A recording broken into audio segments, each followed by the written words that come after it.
Voilà, pour terminer, je vais vous montrer comment faire des petits formulaires sur tout ce qu'on a dans notre base de données. Donc, je vais prendre la table client comme exemple. Je vais faire créer et je vais prendre tac tac tac. Allez, assistant formulaire, au moins ça sera un peu plus facile. La table client, je vais tout prendre, sauf le numéro contact. Le reste, je vais garder. Suivant, suivant, je laisse par défaut, ok, ok, et je fais terminer. Donc là, j'ai quelque chose qui s'est ouvert, et je vais passer en mode création. Alors, j'agrandis un petit peu ma page pour qu'on puisse bien voir. Alors, l'icône en bas, tout à gauche, c'est le mode formulaire. Après, on a le mode page et le mode création. Donc on va se mettre en mode formulaire, et là, c'est ce qu'on aura en fait, nous. On aura ça comme résultat final. Si je passe en mode création, je peux disposer les éléments un peu comme je veux. Avec, je peux déplacer ID client, tac tac, comme ceci. Je peux placer un peu comme je veux mes éléments. Donc je reviens en arrière. Et ce qu'on peut faire, c'est que si j'affiche mon formulaire, et bien en bas j'ai mes petites flèches qui me permettent de passer au client suivant. Donc on voit que j'ai 9 clients et je peux passer d'un à l'autre comme ceci pour pouvoir visualiser directement. Par exemple, Jean de Nîmes a 17 ans, c'est un homme, etc. Ça vous permet d'avoir un petit aperçu rapide de ce que vous avez dans votre base de données. Et si je prends par exemple contact, sélectionner. Donc si je fais glisser mon formulaire de contact ici, que j'agrandis un petit peu, comme ceci, et que je passe en mode affichage, je peux avoir mes contacts ici qui s'affichent. Donc là c'est un peu mal disposé. C'est un petit peu mal disposé, alors je devrais les aligner. Pour aligner vos éléments dans les formulaires, vous pouvez faire une sélection. Vous les sélectionnez tous comme ceci. Et vous faites clic droit.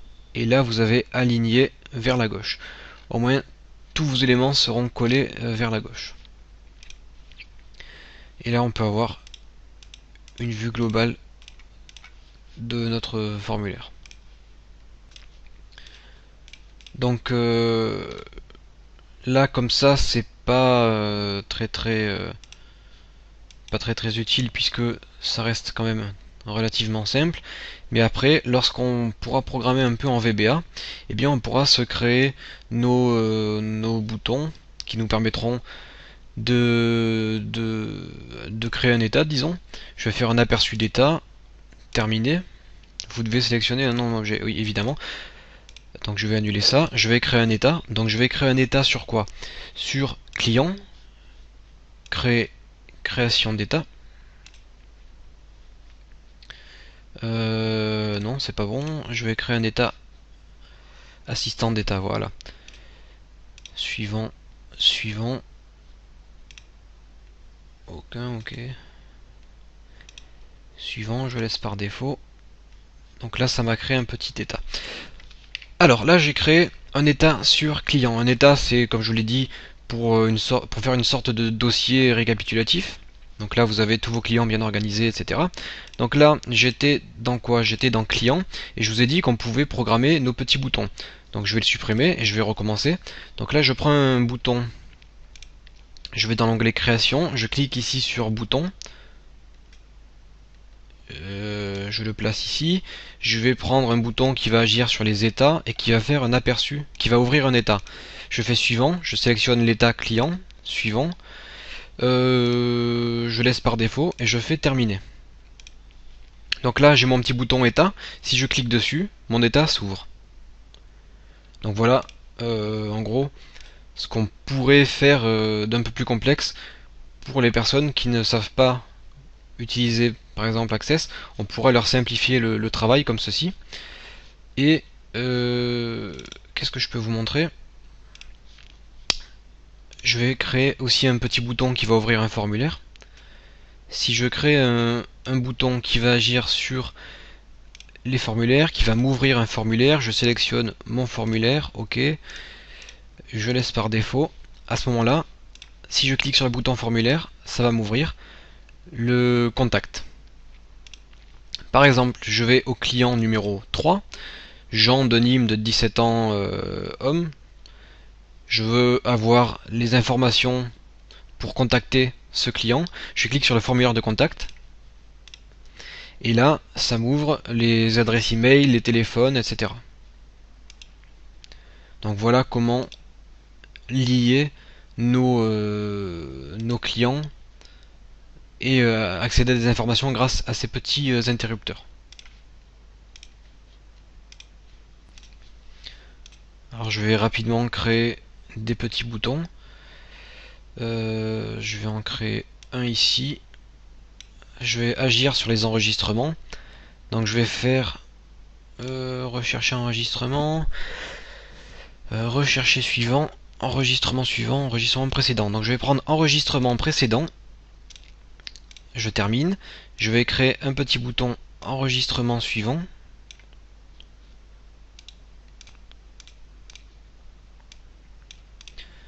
Donc là, normalement, voilà, ça me fait passer d'un client à un autre. Avec mes deux petites flèches. Maintenant, si je veux créer un petit bouton qui va quitter mon application, je vais créer un bouton ici, par exemple. Et je vais faire application, quitter une application, suivant, terminé. Et là, ça me quittera mon programme. Donc pas sûr que ça fonctionne ici. Si, ça fonctionne, ok. Donc je vais enregistrer. Et là, ça m'a quitté Access. Donc je vais devoir réouvrir ça.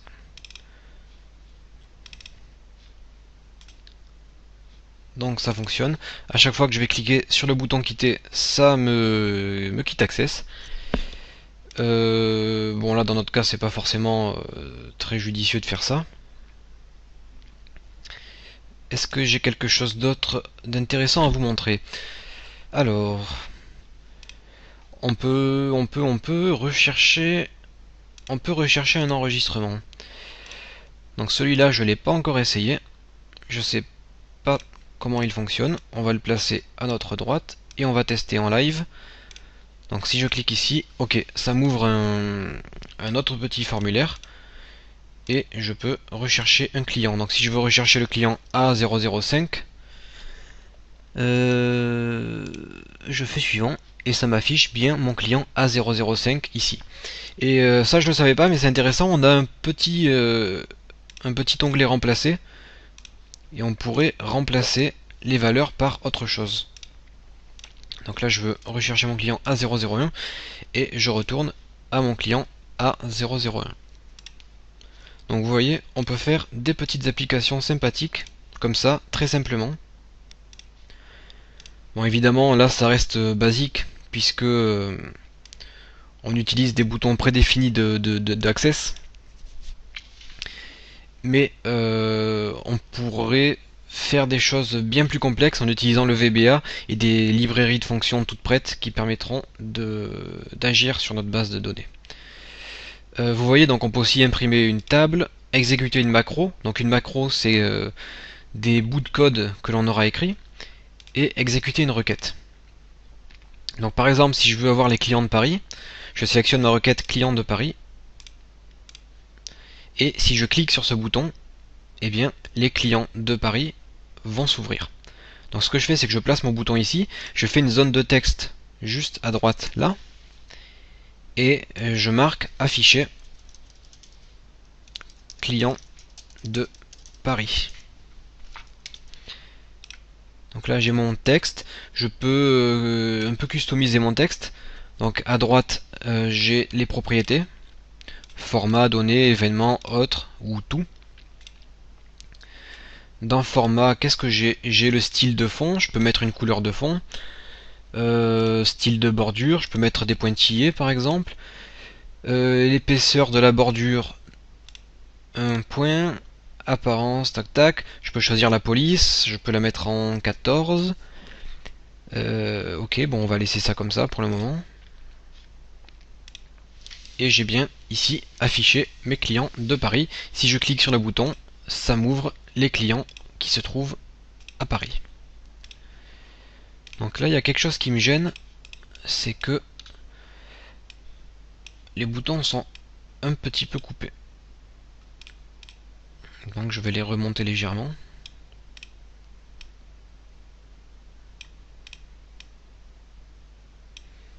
Comme ceci. Donc vous pouvez bien sûr travailler avec... lorsque vous sélectionnez tout, vous pouvez soit faire des alignements, soit modifier la taille, etc. etc. pour avoir quelque chose de bien propre. Lorsque vous cliquez sur un élément, vous avez à droite toutes les propriétés de l'élément qui s'affichent. Je peux changer la police de mon élément, la taille, la couleur, etc. etc. Je peux créer des liens hypertextes par exemple pour lier des objets à quelque chose, c'est-à-dire que je peux mettre un lien hypertexte qui va emmener la personne qui cliquera sur le lien ailleurs. Je peux aussi créer un navigateur web,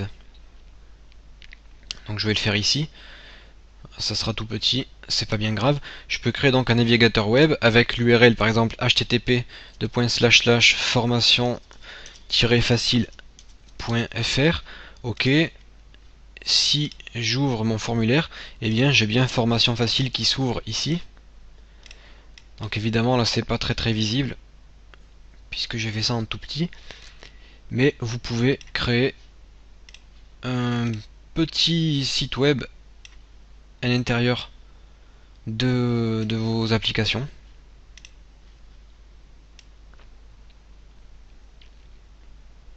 Comme ceci.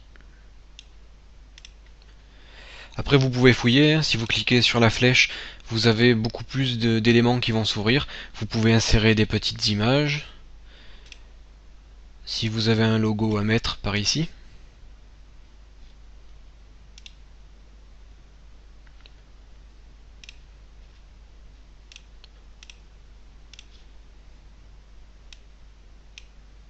Ah, mon crayon n'est pas bien calibré. Je peux enregistrer ça.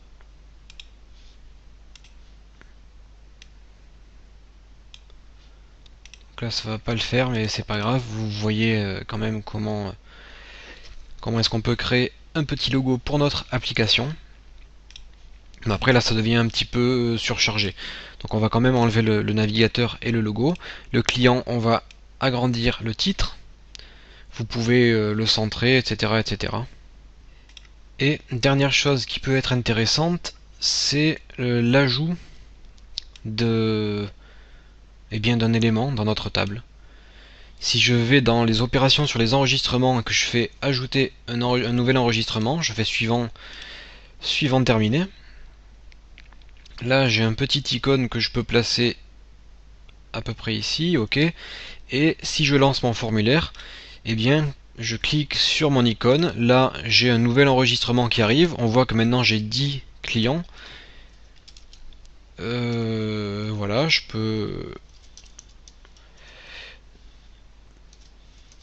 peux faire des modifications, ajouter mon client, et donc j'aurai mon client dans ma base de données. On voit que maintenant j'ai Anto ajouté à la base. Donc là on le retrouve ici, ajouté donc par ordre, vu que c'est classé par ordre croissant grâce à l'ID client. Voilà, donc là c'est à peu près tout ce que j'avais à vous dire sur ces applications. Cette première partie du cours d'administration de base de données est terminée. Vous avez vu comment créer vos bases de données avec Access, comment faire des requêtes simples avec les outils d'Access. Ensuite, on a vu une bonne partie du langage SQL. En tout cas, on a vu l'essentiel. Sincèrement, tout ce qu'on a vu représentera 90% des actions que vous aurez à réaliser si vous travaillez sur des bases de données. Et ensuite, je vous ai montré dans ce chapitre très rapidement comment créer des petits formulaires qui vous permettront d'accéder à des informations rapidement comme ça, et de cette façon une personne qui n'y comprend rien en informatique ne sera pas effrayée de voir ça, puisque ça paraît simple. Je peux avoir tous mes clients ici sous les yeux, je peux en ajouter un, en rechercher un, je peux avoir des informations sur le contenu de ma base de données, etc. etc. Je peux accéder à des requêtes toutes prêtes. Donc ça, c'est le programmeur qui crée cette interface pour la personne qui va devoir travailler sur cette base de données sans avoir besoin de créer aucune requête. Par exemple, lorsqu'on clique sur le bouton ajouter une personne, eh bien une requête est automatiquement créée par le logiciel. Donc si par exemple, comme on avait pris au début de cette formation, on est un vendeur de DVD, eh bien vous donnez ce petit logiciel à votre vendeur de DVD qui a commandé ce logiciel, et lui il sera capable d'ajouter ses clients, ses DVD, le résumé de ses DVD, la longueur du film, les réalisateurs, etc. D'ailleurs ça serait un bon entraînement pour vous, vous êtes parfaitement capable de créer ça, et justement, maintenant que vous avez vu cette première partie sur l'administration de bases de données, le mieux c'est de s'entraîner. Je vous propose de recréer quelque chose comme ça, donc une interface avec une base de données, etc., qui vous permettra de gérer une collection de DVD. Donc nous on se retrouvera un peu plus tard dans une formation un peu plus avancée pour créer des applications VBA complexes qui vous permettront d'administrer vos bases de données. Au revoir.